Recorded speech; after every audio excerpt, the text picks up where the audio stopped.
আসসালামু আলাইকুম বন্ধুরা। বাংলাদেশ তথ্য ও যোগাযোগ প্রযুক্তি বিভাগে নতুন একটি নিয়োগ বিজ্ঞপ্তি প্রকাশ পেয়েছে। বাংলাদেশের বিভিন্ন জেলা থেকে নারী এবং পুরুষ উভয় আবেদনটি করতে পারবেন। আবেদন করতে এসএসসি বা সমমানের পরীক্ষা উত্তীর্ণ হতে হবে। আবেদন করতে যে সকল তথ্য এবং আবেদন পদ্ধতি সম্পর্কে আমরা বিস্তারিত আলোচনা করব এবং আবেদন কত তারিখ থেকে শুরু হবে এবং কত তারিখে শেষ সেই বিষয়ে আমরা বিস্তারিত আলোচনা করব। তো বন্ধুরা, প্রথমেই আসি অফিস সহায়ক। বেতন স্কেল ৮,২৫০ থেকে ২০,০১০ টাকা। কোনো স্বীকৃত বোর্ড হতে এসএসসি বা সমমানের পরীক্ষা উত্তীর্ণ হতে হবে। এরপরে রয়েছে অফিস সহকারী কাম কম্পিউটার মধ্যক্ষরিক, বেতন ৯,৩০০ থেকে ২২,৪৯০। কোনো স্বীকৃত বোর্ড হতে উচ্চ মাধ্যমিক সার্টিফিকেট, এইচএসসি বা সমমানের পরীক্ষা উত্তীর্ণ, কম্পিউটার প্রশিক্ষণপ্রাপ্ত। কম্পিউটার মধ্যাক্ষরে প্রতি মিনিটে সর্বনিম্ন গতি বাংলায় ২০ এবং ইংরেজিতে ২০ শব্দ থাকতে হবে।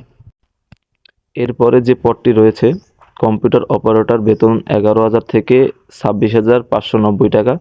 কোনো স্বীকৃত বিশ্ববিদ্যালয় হতে বিজ্ঞান বিভাগে স্নাতক বা সমমানের ডিগ্রি, কম্পিউটার মধ্যাক্ষরিক প্রতি মিনিটে সর্বনিম্ন গতি বাংলায় ২৫ এবং ইংরেজিতে ৩০ গতি থাকতে হবে এবং স্ট্যান্ড অ্যাপটিটিউড টেস্টে উত্তীর্ণ হতে হবে, অর্থাৎ কম্পিউটার টাইপিং টেস্টে একটি পরীক্ষা নেওয়া হবে, সেই পরীক্ষায় উত্তীর্ণ হতে হবে। এরপরে আসি আবেদনটি করতে হবে কিভাবে। আবেদনটি করতে recruitment.bc.gov.bd বিডি ওয়েবসাইটে আবেদনের জন্য প্রথমে নিবন্ধন করতে হবে। নিবন্ধন করার জন্য ইমেল ও মোবাইল নাম্বার আবশ্যক। নিবন্ধন সম্পন্ন হওয়ার পর ইমেইলে রিক্রুটমেন্ট কর্তৃক একটি ভেরিফিকেশন লিঙ্ক বা পাসওয়ার্ড প্রেরণ করা হবে। ইমেইল আইডি এবং পাসওয়ার্ড দিয়ে লগ ইন করে প্রয়োজনীয় ধাপসমূহ সম্পন্ন করতে হবে। অনলাইনে আবেদনের সময় নির্ধারিত স্থানে স্বাক্ষর এবং ছবি সংযুক্ত করতে হবে।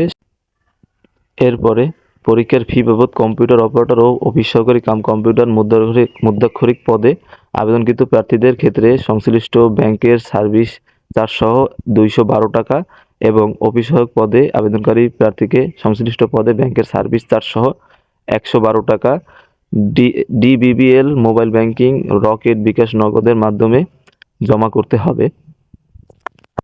নিয়োগের ক্ষেত্রে সরকারি বিধিনিধি সকল প্রকার কোটা যথাযথভাবে অনুসরণ করতে হবে এবং কোটাধারী প্রার্থীদের আবেদনের ক্ষেত্রে সংশ্লিষ্ট ডকুমেন্ট আবেদনপত্রে দাখিল করতে হবে।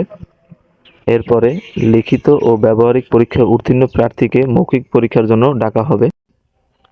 এরপরে ওয়েবসাইটের মাধ্যমে আগামী ৫/১/২০২৪ তারিখ হতে ২৫/১/২০২৪ তারিখের মধ্যে আবেদন করতে হবে।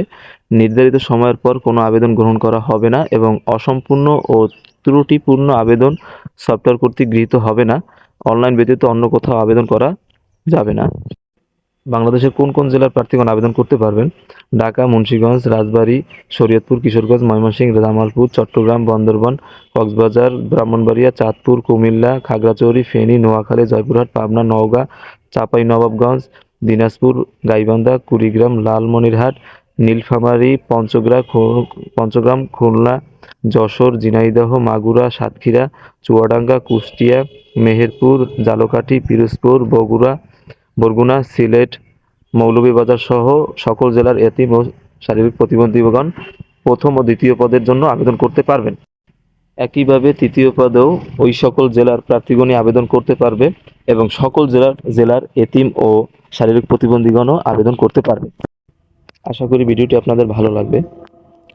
চাকরি সম্পর্কিত অন্যান্য তথ্য, চাকরির নিয়োগ বিজ্ঞপ্তি এবং কিভাবে আবেদন করতে হয়, কোন ওয়েবসাইট থেকে আবেদন করতে হবে, এই ধরনের তথ্য জানার জন্য আমাদের চ্যানেলটি সাবস্ক্রাইব করুন এবং আমাদের সাথেই থাকুন। ধন্যবাদ সকলকে। আসসালামু আলাইকুম।